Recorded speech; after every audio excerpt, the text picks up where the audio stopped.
तीन दामाद की सास पार्ट 2। अब तक आपने सुना कि कावेरी जी अपनी तीनों बेटियों ईशा, मोहिनी और सुहाना की शादी तीन घर जमाई लड़कों के साथ करवा देती है। उन्हें लगता है कि ये लड़के शायद घर का कामकाज संभाल लेंगे, लेकिन उनके तीनों घर जमाई बहुत आलसी थे। वो नौकरी भी नहीं करते थे और बाहर का काम भी नहीं। कावेरी जी ने अपनी बेटियों से कहा कि वो प्रेगनेंसी का बहाना बनाकर अपने पतियों को सबक सिखाए। अब सुनिए आगे।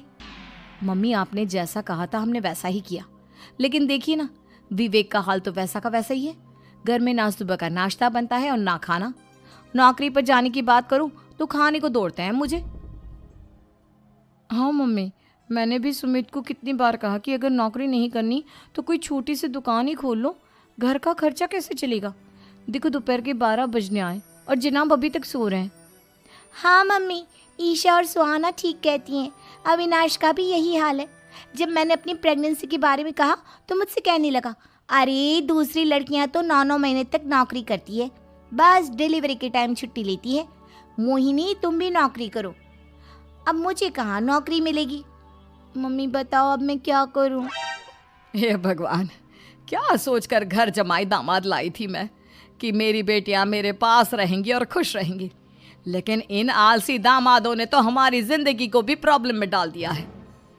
मैं तो कहती हूँ मम्मी, हम लोग वापस अपनी जॉब पर जाना शुरू कर देते हैं।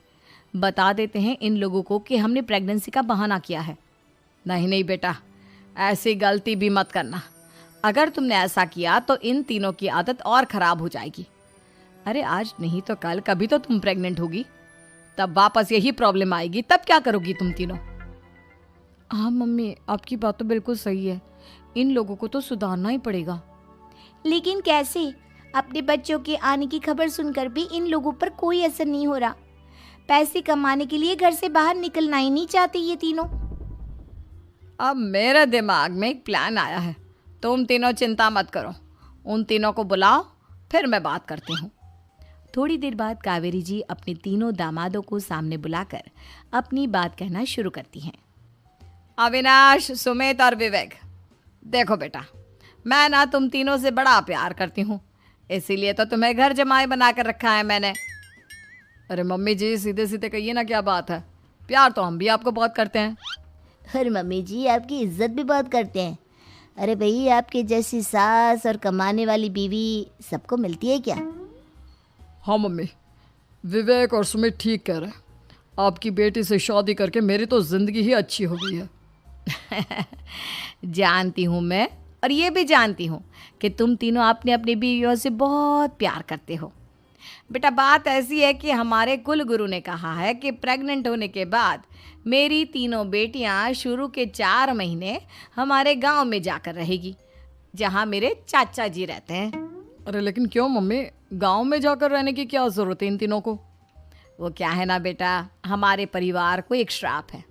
अगर मेरी बेटियों ने यहाँ पर बच्चा पैदा करने की कोशिश की तो उनके बच्चों को कुछ भी हो सकता है। इसलिए अब से लेकर 4 महीने पूरे होने तक इन्हें गांव वाले घर में रहना पड़ेगा। हाँ तो इसमें प्रॉब्लम क्या है मम्मी जी? हम भी वहाँ जाकर रहेंगे, पिकनिक मनाएंगे। अरे भाई, बीवी जहाँ हम भी वहाँ। हाँ यार, आइडिया तो बहुत अच्छा है। शहर की ज़िंदगी में रह रहकर परेशान हो चुके हैं, अब कुछ दिन गांव में बिताएंगे। तुम लोग समझने की कोशिश क्यों नहीं करते? तुम में से कोई भी वहाँ नहीं जा सकता, और मैं यहाँ रहूँगी ना तुम तीनों के साथ। 4 महीने की तो बात है, उसके बाद ये तीनों ही लौट कर आ जाएंगी। ठीक है मम्मी जी, अब हमारे बच्चों का सवाल है तो ये तो करना ही पड़ेगा। कावेरी अपनी तीनों बेटियों को कुछ दिन के लिए घर से बाहर कहीं दूसरे शहर में रहने के लिए भेज देती है। कुछ दिनों के बाद, अरे मम्मी जी, बहुत दिन से पिज्ज़ा नहीं खाया, मंगवाइए ना। क्या बताऊं बेटा, पहले तो बेटियां खर्चा दे देती थी क्योंकि उनकी नौकरी थी, लेकिन अब तो मेरे पास पैसे ही नहीं बचे। थोड़े बहुत पैसे हैं जो बच्चों की डिलीवरी में काम आएंगे। लेकिन मम्मी जी, आपकी बेटियों को वापस आने में तो अभी बहुत वक्त बाकी है। वही सोच सोच कर परेशान हो रही हूँ। सोच रही हूँ कल से दूध भी बंद करवा देती हूँ।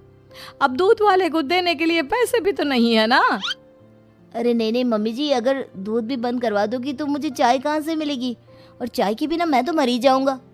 क्या करूं बेटा, इसके अलावा हमारे पास कोई ऑप्शन नहीं है, मेरे पास पैसे ही नहीं बचे। इस तरह कावेरी जी धीरे धीरे अपने तीनों दामादों को पैसे देना बंद कर देती हैं और घर में खाने पीने की चीजें लाना भी बंद कर देती है। अब वो तीनों बुरी तरह से परेशान होने लगे थे और इसलिए एक दिन तीनों प्लान करके घर से बाहर निकलते हैं और बाजार में जाने के बाद यार अच्छा खाना खाए हुए कितने दिन हो गए, पता नहीं कब अच्छा खाना मिलेगा। हमारी बीवियों के जाने के बाद तो हमारी हालत भिखारियों जैसी हो गई है यार। कुछ भी हो, मुझे तो आज पिज्ज़ा खाना ही खाना है। जेब में 1 रुपया नहीं और पिज्जा खाएगा, कहाँ से आएंगे पैसे? अरे देख वहाँ सामने बोर्ड पर क्या लिखा हुआ है, कंप्यूटर पर काम करने के लिए एक आदमी की आवश्यकता है। भाई मैं तो जा रहा हूँ, काम करूँगा और शाम तक पैसे लाकर आराम से पिज्ज़ा खाऊंगा। जा जा, तुझे कोई काम नहीं देने वाला, हम तो घर जा रहे हैं। चल भाई सुमित। सुमित और अविनाश वहाँ से चले जाते हैं और विवेक उस कंप्यूटर शॉप पर सारा दिन काम करके 5,000 रुपये कमा कर घर लौट कर आता है और अपने खाने के लिए अच्छी अच्छी चीज़ें भी लेकर आता है। ये देखकर विवेक और सुमित के दिल में भी कुछ पैसे कमाने की इच्छा जागती है। अरे सुबह सुबह कहाँ चल दी है तुम?